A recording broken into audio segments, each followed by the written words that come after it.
Trois premières lignes. Ah oui, là c'est du lourd dans les trois premières lignes. Ça c'est le moins qu'on puisse dire. Et écartez-vous les murs de neige. Personnellement, moi je m'en fiche, mais pour vous c'est mieux. Hein. En plus, Jacques va être à la corde, en plus, donc il va avoir une petite chance de se glisser derrière la Clio de Jean-Baptiste Dubourg peut-être. Attention, démarrage. Ça ne devrait pas tarder, attention, planquez les enfants, ça va partir. Et c'est parti, très bon départ d'Olivier Panis et de Jean-Baptiste Dubourg. Ah oui, et terrible tapis. Il va passer Dubourg, il va passer Dubourg.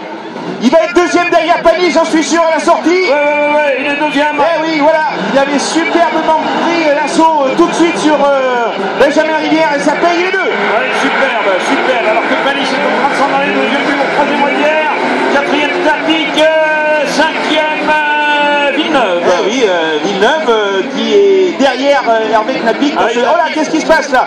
Une voiture, c'est Jean-Pierre Pernaut qui avait bien réussi son départ, qui s'est retrouvé en tête à queue, déposé par ses camions quand même.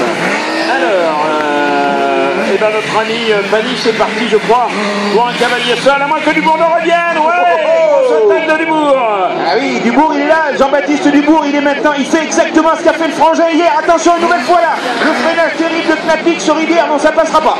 Et nouvelle attaque de Tapic. Et c'est maintenant Villeneuve qui revient sur Tapic. Ah, ça va être chaud jusqu'au bout. Ah oui, tout chaud jusqu'au bout, ça va être chaud surtout pour la troisième place avec Tapic qui freine le plus tard possible.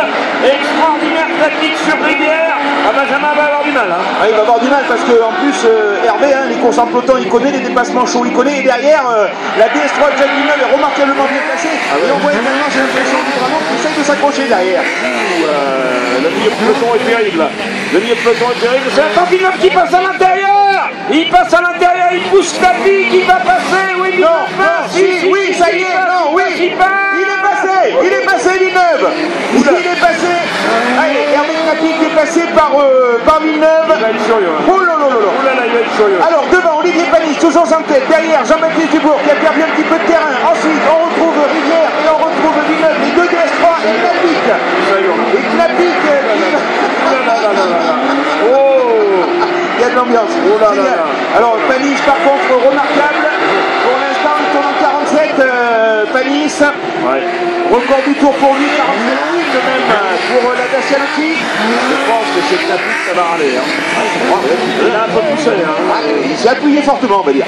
Allez, nouveau passage dans quelques instants pour l'homme de tête. Voilà la Dacia Loki d'Olivier Panis qui creuse l'écart sur Jean-Baptiste Dubourg. Et derrière, on a un duel DS3 entre, pour l'instant, Jean-Baptiste Benjamin Rivière, troisième, et Villeneuve, quatrième.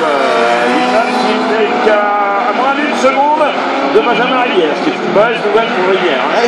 C'est sûr. Il s'approche de plus en plus, regarde. Il revient alors que Hervé Knappik est en train de jouer aussi. Il est à fond Hervé pour tenter de revenir sur la DS3 qui le précède. Oui. Et s'il revient, ça m'étonnerait que ça soit pour faire un cadeau. Si, peut-être, lui porter le faire. Allez, la descente maintenant pour deux hommes de tête, toujours l'avantage pour la Dacia Loki, le Rosa Dakar, Olivier Panis. Ouais, Olivier Panis est, à mon avis, hors de danger. Jean-Baptiste Dubourg va assurer la deuxième place. La troisième entre Rivière et Villeneuve. Là, par contre, c'est plus compliqué. Hein.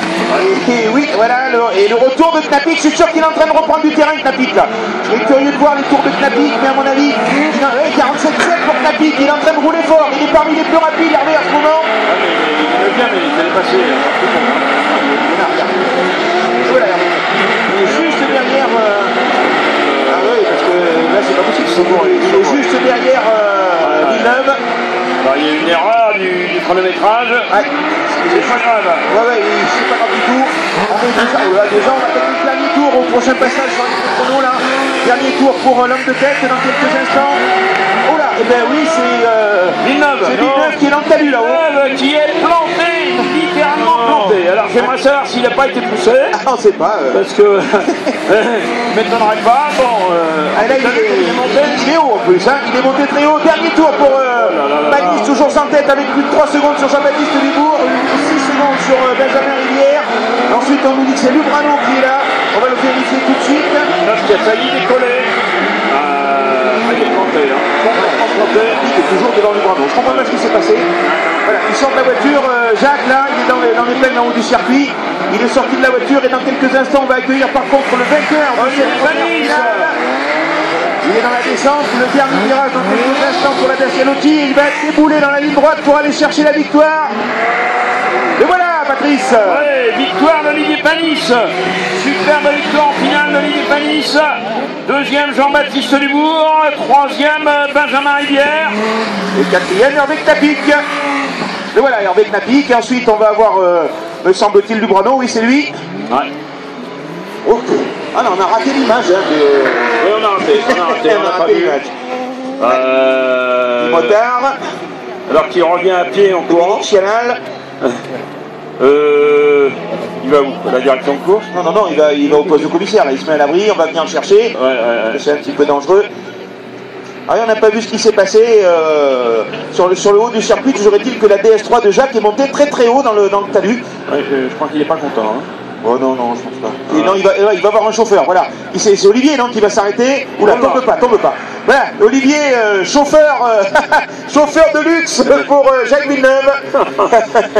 Les deux potes se retrouvent et c'est Olivier qui va donc ramener Jacques du côté du poste. Je crois que vous pouvez applaudir la Dacia-Logi, parce que vous avez les deux pilotes de F1 présents ce soir qui sont ensemble dans la voiture. Ouais, superbe Olivier Panis. Ouais, on peut l'applaudir. Grande finale. Magnifique. Belle finale et il a été intouchable. Finalement, Olivier Panis dans cette finale, le super départ, et puis ensuite, eh bien, plus personne ne peut aller le chercher. Elle est bien montée. Elle est très haut la voiture, elle est très haut. Hein. Elle est très haute, ça veut dire qu'on va avoir une petite intervention de la dépanneuse. Voilà, les deux pilotes qui rentrent ensemble, comme s'ils rentraient le week-end. Olivier Panis, donc et Jacques Villeneuve, qui s'arrête devant nous. Voilà Jacques. Ça c'est pour la direction. Qui va aller